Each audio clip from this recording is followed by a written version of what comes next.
back to our show, Obesity Care with Dr.Kanica Yashi. As always, I'm your host, Manal, and I welcome you today to our show.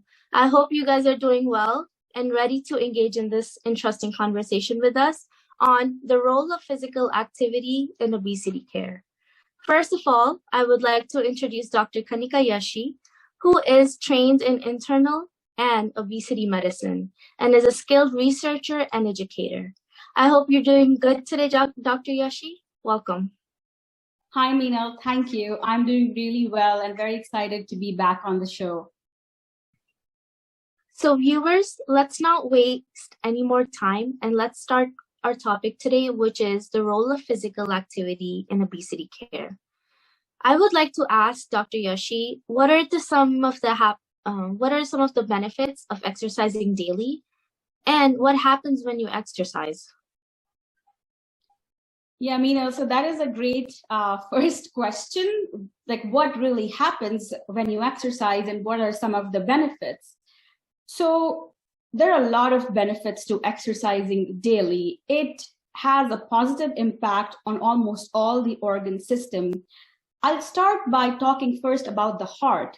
So when somebody is exercising, what is happening is that their heart is beating fast and it's pumping a lot of blood. So what do you think that would do to the heart? Eventually, it's going to make your heart muscle grow stronger. Now, all this blood that is being pumped by the heart is being received by muscle groups, various muscle groups in the body, and it's helping them grow as well. Now, over time, the muscles also develop small capillaries or small blood vessels, which make them even stronger. And you notice that if you have been exercising for a while, it becomes easier to exercise more than when you first start. And that is precisely because over time, the muscles are growing these small blood vessels, and it's obviously increasing your agility.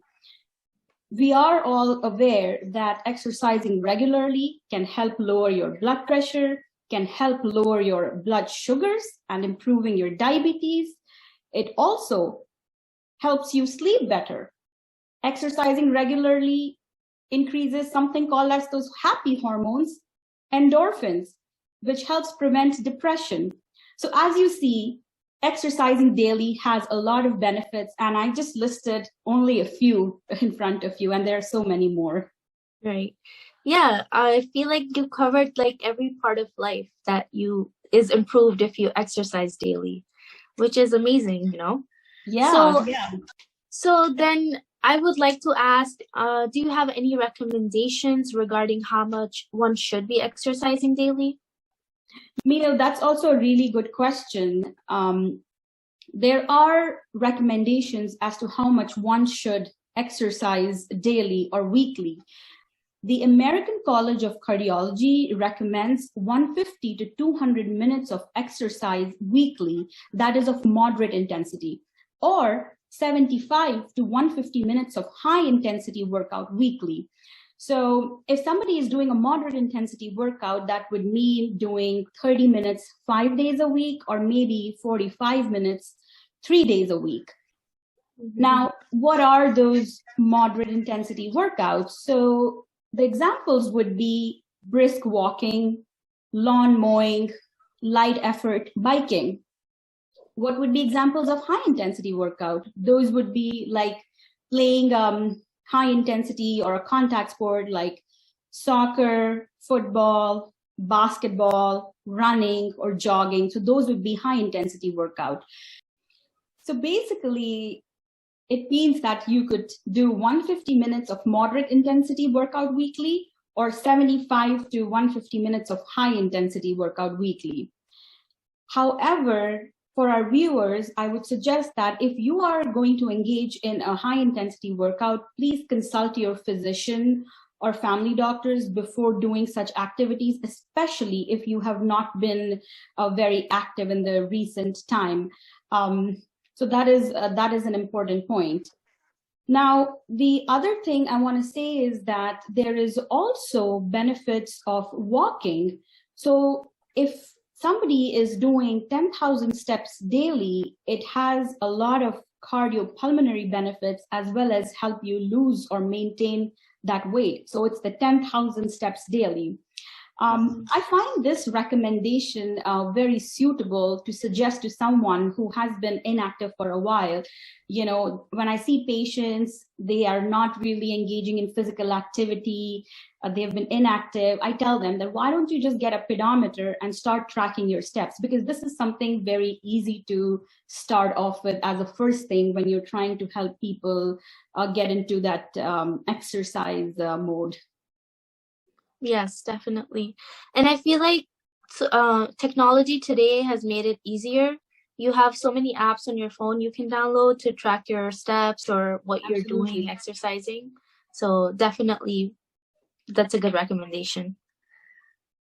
So there's a lot of talk sometimes that people should do either weights or they should do cardio and any other types of physical activities.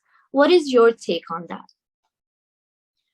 So there is evidence for doing stationary weights or strength training that it's beneficial. So what doing weights or strength training helps with is toning your muscles, preventing bone loss, increasing mobility, fighting muscle loss, making your tendons and ligament more stronger. So it has a lot of benefits for musculoskeletal system in itself. So the recommendation for strength training is to do about 20 to 30 minutes of weight 2 to 3 times a week. People can start off with light weight initially and then add it on as tolerated.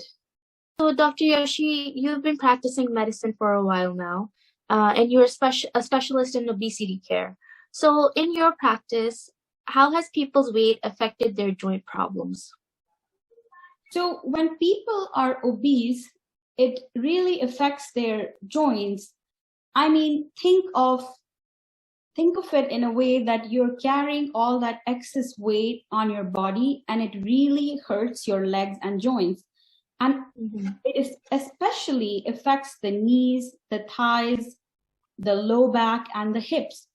And that is one of the reasons people who have excess weight tend to have knee, back, and hip issues like chronic pain and early arthritis. So do you see any particular joint involvement more than the other due to obesity? So just like I said before, it affects all the joints, but because you're carrying all that weight on your legs, it tends to affect your knees, hips, and low back the most.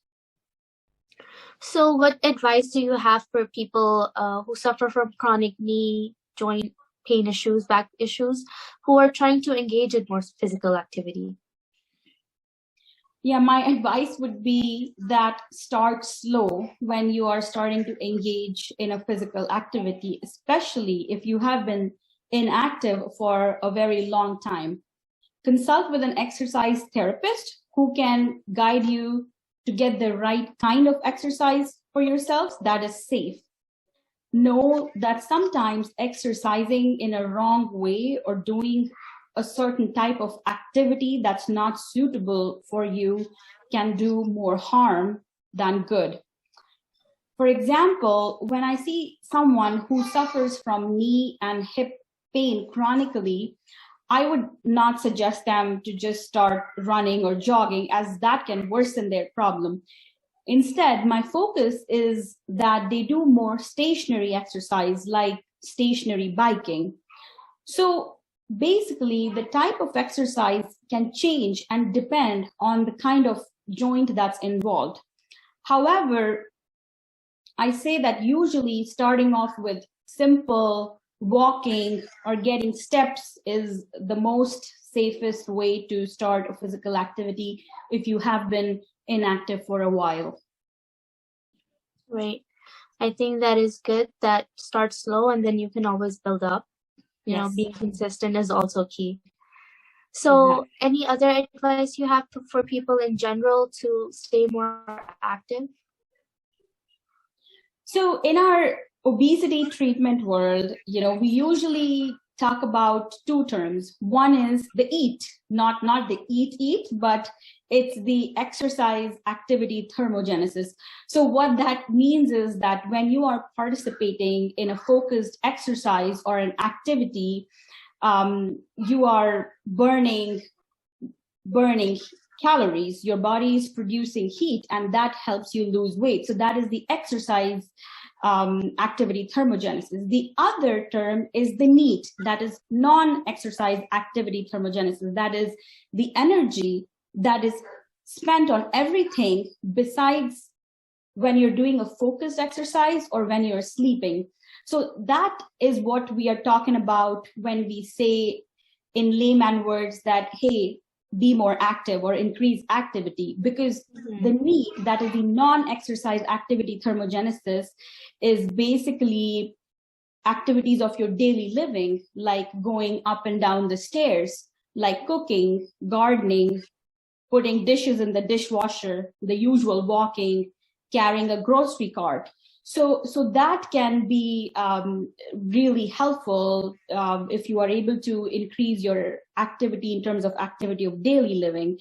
But you have to get very creative as to how you can increase that. So some of the tips that I give my patient is that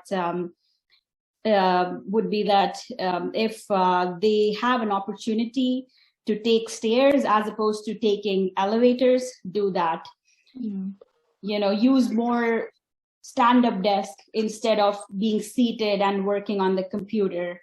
I tell my patients that when you're going to a grocery store, try to park your car further away from the entrance than trying to park right at the entrance, just so you can get a few more steps in. Yes.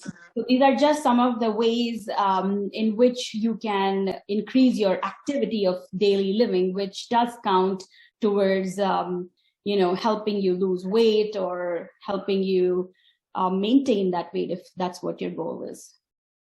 Right.